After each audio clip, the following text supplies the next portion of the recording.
Hello students, welcome to physics class. Today we are going to start with lecture 3 of chapter 3, and in this lecture we will talk about the various combination of resistances.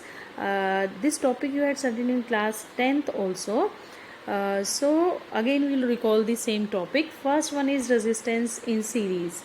See here, three resistances when these are connected end to end in such a way that current has only one part to go in a circuit, then we say that resistances are connected in series. See here, three resistances R1, R2 and R3.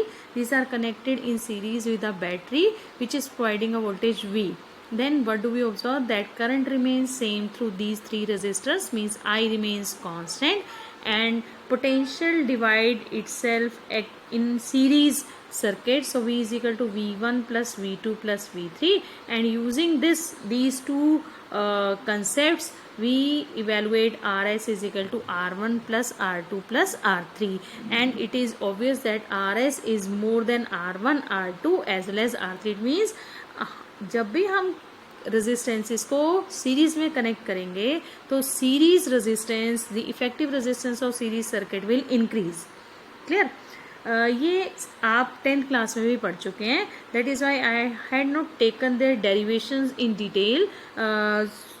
Instead of derivation, in today's lecture we'll focus on numericals. So another derivation, that resistance is in parallel. ये भी आपने 10th में किया हुआ है, हम इसे recall करते हैं. Here the current has three different paths to go to these three different resistors R1, R2 and R3. And what do we observe? That since battery is applied across the two ends of each resistor, so potential across each resistor will be same, and since current is dividing itself into three paths, so I can be written as I1 plus I2 plus I3. Using these two concepts we evaluate 1 by Rp is equal to 1 by R1 plus 1 by R2 plus 1 by R3. And what do we observe? That Rp is less than R1, less than R2 and less than R3. Means जब भी हम resistors को parallel में लगाएंगे तो effective resistance हमेशा circuit का क्या होगा? कम होगा. सो टुडेज, जैसे मैंने अभी बताया कि आज के इस लेक्चर में हम फोकस करेंगे न्यूमेरिकल्स पर. How to find out the equivalent resistance of circuit. Little bit complicated, little bit. अभी ज़्यादा कॉम्प्लिकेटेड सर्किट्स नहीं लिए हैं, थोड़ी से कॉम्प्लिकेशन से हम धीरे धीरे स्टार्ट करेंगे और ज़्यादा कॉम्प्लिकेटेड सर्किट पर जाएंगे. Find the equivalent resistance between A and B of the given circuit. See here students, we are having three resistors, और ये रेजिस्टर्स ऐसे कनेक्टेड हैं कि आप डायरेक्टली इनको देखकर नहीं बता सकते कि whether these are in series और इन पैरेलल. तो सबसे पहले हम इसका इक्विवेलेंट सर्किट बनाएंगे जहाँ से हमें ये क्लियर पता लग जाए कि ये किस तरह के कॉम्बिनेशन में लगे हैं, सीरीज कॉम्बिनेशन है या पैरेलल कॉम्बिनेशन है. तो इसके लिए हमने क्या किया है, we will focus on the diagram, and when we focus on the diagram what do we observe? That point A and D both are connected to each other. It means whatever is the potential at A, same is the potential at D. It means A और D point जो है वो एक ही point है. ऐसे B और C जो है both are connected with a wire, means whatever is the potential at B, same is the potential at C. इसका मतलब B और C पॉइंट आपस में कनेक्टेड हैं, तो B और C भी एक्चुअली एक ही पॉइंट को रिप्रेजेंट करता है. अब हम देखेंगे first resistance 2R, it is connected between A and C. हमने A और C के बीच में फर्स्ट रजिस्टर कनेक्ट किया 2R. Next register is again 2R connected between C and D, तो हम C और D के बीच में हम सेकेंड रजिस्टर कनेक्ट करेंगे. Third between D and B, third register क्या है? R. उसको जब हम D और B में कनेक्ट करेंगे, so what do we observe? That all these three resistors are connected in parallel. और पैरेलल कॉम्बिनेशन, अब ये तो सेम कॉम्बिनेशन है जो हम जनरली हम देखते हैं या अभी हमने पिछले टॉपिक में देखा. तो इक्विवेलेंट रेजिस्टेंस पैरेलल कॉम्बिनेशन के लिए हमने अभी डिस्कस किया 1 by Rp is equal to 1 by R1 plus 1 by R2 plus 1 by R3, and when we'll solve it, answer comes out to be R by 2. Next numerical, find the effective resistance of the following between A and B. If switch S is open and if switch S is closed. See here, first case will discuss if switch S is open. Students, अगर ये switch open है it means no current is flowing through this path. Switch अगर open है तो इसका मतलब यहाँ से कोई भी करंट पास नहीं होगा, तो इट मीन्स हम इस वायर को यहाँ से हटा सकते हैं क्योंकि यहाँ से कोई भी करंट पास नहीं हो रहा। So in equivalent circuit we will draw if S is open. Equivalent circuit हमारा क्या हो जाएगा 6 ओम 12 ओम 12 ओम 6 ओम। रिकॉल करेंगे 6 ओम 12 ओम 12 ओम 6 ओम। हमने बीच वाला वायर हटा दिया। क्यों हटाया? Because S is open. अब देखेंगे, अब ये सर्किट जो है हमारे पास इक्विवेलेंट सर्किट है और ये कंपैरेटिवली इजी है, हम इजीली चेक कर सकते हैं। 12 and 6 ohm resistors are connected in series और नीचे भी 12 and 6 are connected in series. It means 18 and 18 ohm resistors are connected in parallel. और जब 18 और 18 2 ओम के रजिस्टर्स हम पैरेलल में लगाएंगे तो इफेक्टिव रेजिस्टेंस या इक्विवेलेंट रेजिस्टेंस हमारा कितना होगा 9 ओम। ये तो हुआ एक पार्ट। अब आते हैं हम सेकेंड पार्ट पर। If S is closed, if S is closed it means both these ends are connected by a wire. Middle point आप देखें, अगर हम S close करते हैं, S close करने से क्या होगा means S अगर close कर रहे हैं now current will pass through this middle arm also, और that is why I had drawn a line which represents a connecting line or which represents connecting wire or which represents S is closed. अब यहाँ देखेंगे students, जो equivalent circuit हमारे पास बना है वहाँ हम कंपेयर कर सकते हैं। We are having 6 ohm and 12 ohm connected in parallel, और सेकेंड सेगमेंट में भी दोनों क्या है पैरेलल में हैं। हम इन्हें रिजोल्व करेंगे और 6 ओम और 12 ओम अगर हमारे पैरेलल में लगे हैं तो इफेक्टिव रेजिस्टेंस हमारा बनता है 4 ओम, और दूसरे पार्ट का भी क्या बनेगा 4 ohm. 4 ohm both are connected in series, so answer will be 8 ohm. Next numerical is calculate the correct current shown by ammeter in the following circuit. So students, what is given? A circuit is given to us.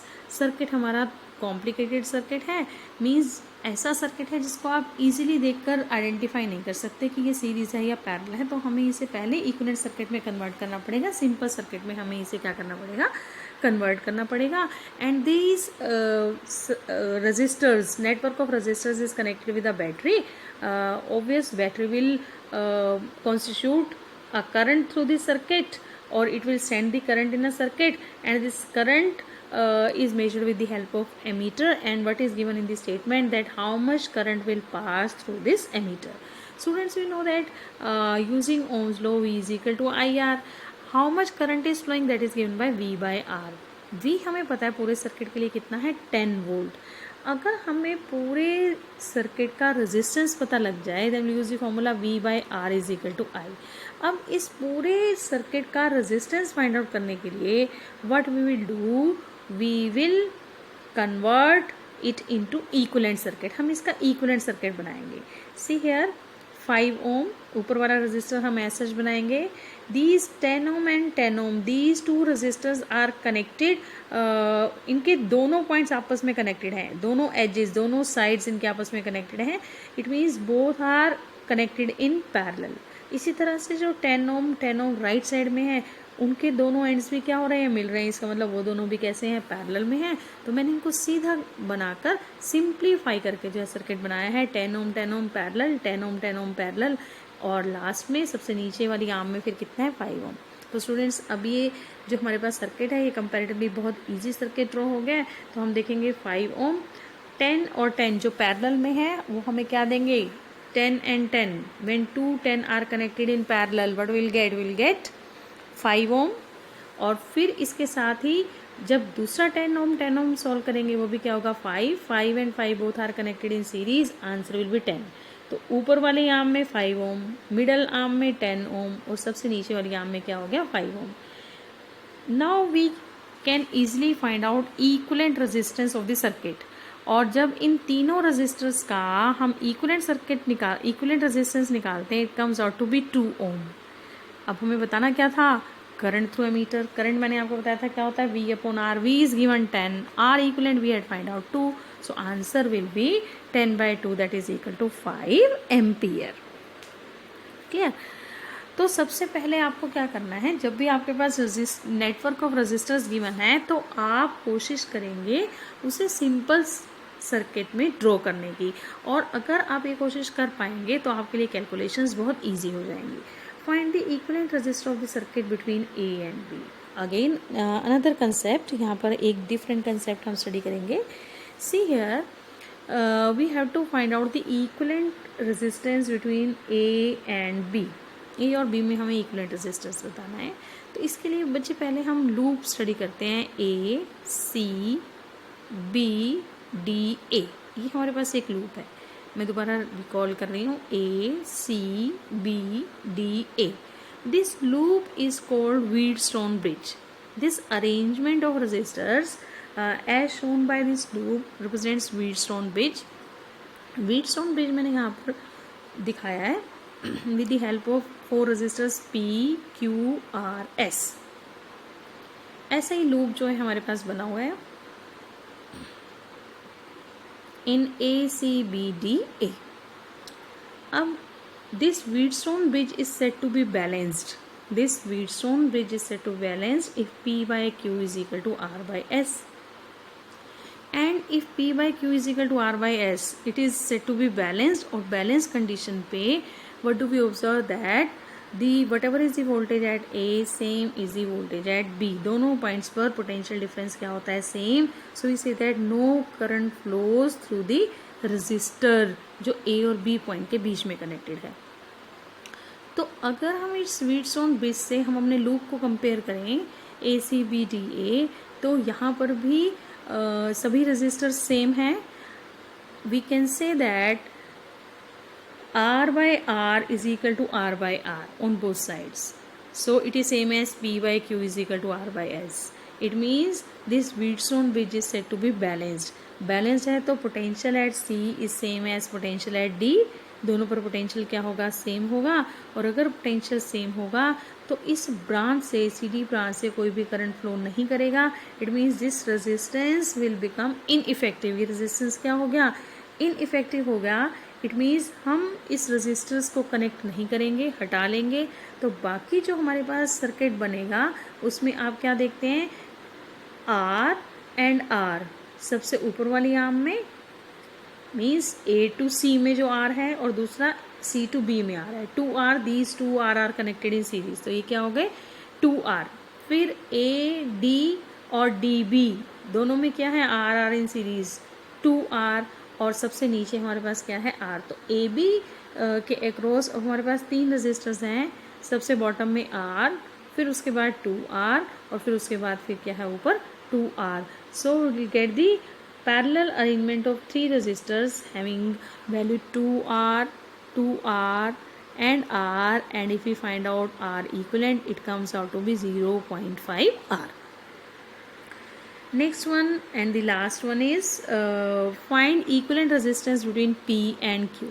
See here we are having 2 triangles. एक triangle के अंदर एक और triangle बना है और उनके जो वर्टिसेस हैं वो आपस में मिला दिए गए हैं, and the value of resistance carried by each arm are same, R, R, R and R. Now we have to find out the equivalent resistance between P and Q. Now see here, आपको देखने में तो ये circuit complicated लग रहा है लेकिन बहुत इजी है।